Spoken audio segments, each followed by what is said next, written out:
And your job as the spokesperson is to help amplify the president's actions and accomplishments. And I think he's had an unbelievable, successful couple weeks. And when you're distracting from that message of accomplishment, and that's your job is to be the exact opposite. On a professional level, it's disappointing because I think I've let the president down.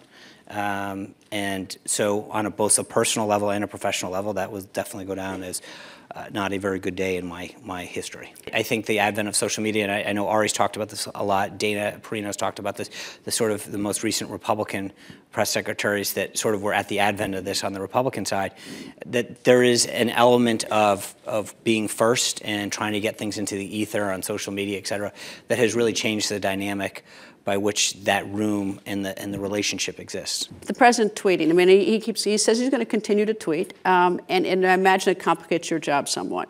Well, I think that's the default narrative, but I also think that when you realize that he has an ability through all the channels that he has, well over 100 million people that he can reach out to.